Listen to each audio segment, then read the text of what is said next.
Our world is full of surprises. Hidden in its remote corners are stories we are only just beginning to uncover. One of the most astonishing of these tales began in 2003. It started on a lush, volcanic island in Indonesia. This island is called Flores. Here, in the cool, dark depths of a limestone cave known as Liang Bua, a team of archaeologists was digging. They were searching for signs of the first modern humans to reach this part of the world. They expected to find ancestors not so different from ourselves, but what they found instead would challenge everything we thought we knew about the human family tree. Deeper and deeper into the earth they went, through layers of time. Then their tools struck something hard. It was bone. But it was not just any bone. As they carefully brushed away the soil, a skeleton began to emerge. It was remarkably complete. The skull, the jaw, the legs. They were all there. Yet there was something extraordinary about it. The skeleton was incredibly small. It belonged to an adult, a female, but she stood only about a meter tall. This was not a modern human child, nor was it a human with a growth disorder. This was something entirely new, a lost branch of humanity. The team had stumbled upon a new species of ancient human. They named it Homo Floresiensis, after the island where it was found. The initial skeleton, designated LB1, was just the beginning of the story. Further excavations would reveal fragments from other individuals, all similarly diminutive. It seemed an entire population of these tiny people had once lived here.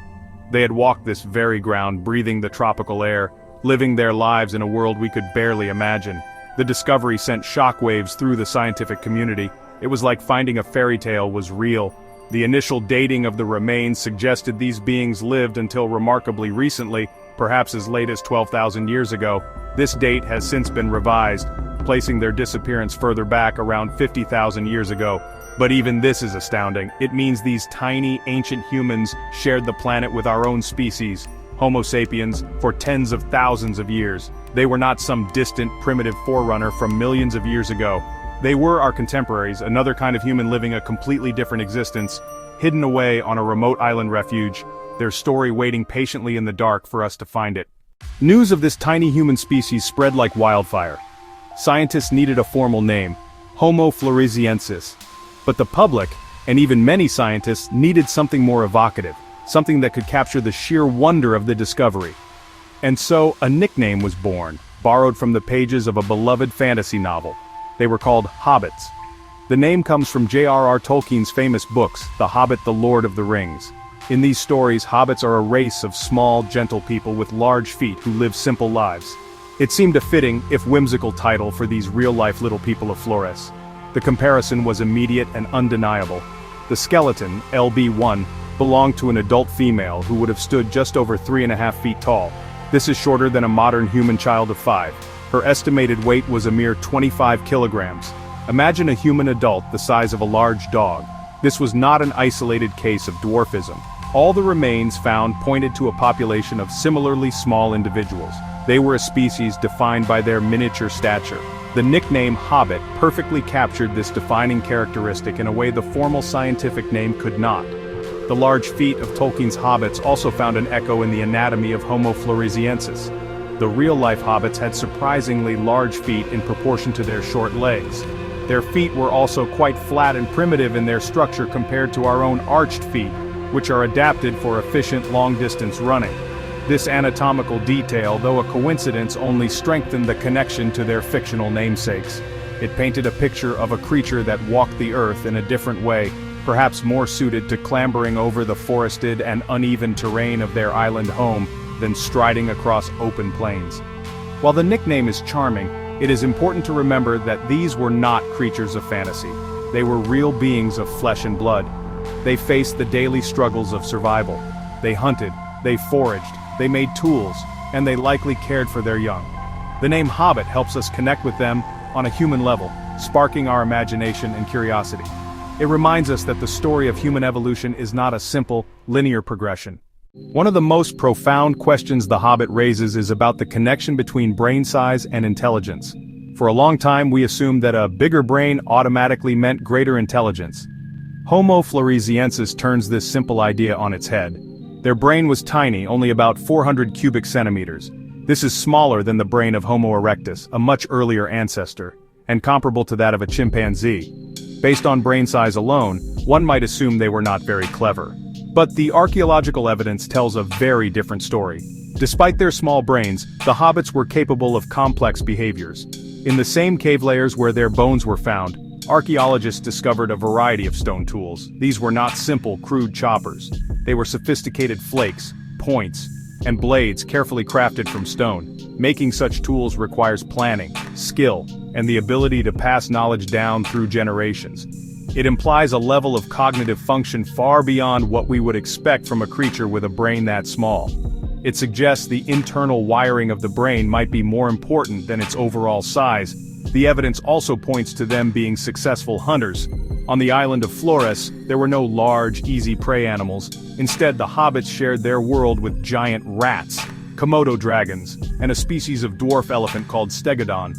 Charred bones of these pygmy elephants have been found in the Liang Bua cave, alongside the hobbits' tools. This is a clear sign that these tiny humans were hunting and cooking animals many times their own size. Taking down an elephant, even a small one, is no simple task. It requires cooperation, strategy, and courage. The story of Homo Floresiensis is not just told by their bones, it is also etched in stone. The tools they left behind provide one of our clearest windows into their minds and their daily lives. Scattered throughout the Liang Bua cave are thousands of stone artifacts, a testament to a technological tradition spanning tens of thousands of years. These were not just rocks they picked up and used, they were intentionally designed and manufactured implements. The skill required to make them is truly remarkable, especially given the small hands that made them. The Hobbit's toolkit is surprisingly advanced for such a small-brained hominin with ancient skeletal features. It matches a technological style often linked to more modern hominins. They would select a good piece of volcanic rock or chert, then strike it with a hammerstone to detach sharp-edged flakes. These flakes could be used as is for cutting meat, scraping hides, shaping wood. To truly understand the Hobbit, we must imagine the world they inhabited. Flores was not like any environment on Earth today. It was a land of evolutionary extremes, a natural laboratory where isolation drove life down strange and wonderful paths. This phenomenon is known as the island rule. It's basically a general tendency for large species to become smaller when isolated on an island due to limited resources. And it also causes small species to become larger, often due to the absence of their usual predators. Flores was a textbook example of this rule in action. The first part of the puzzle is their arrival. Flores is an island that has never been connected to the mainland of Asia. Even at times of low sea levels, a significant stretch of open, treacherous water would have separated it from other landmasses.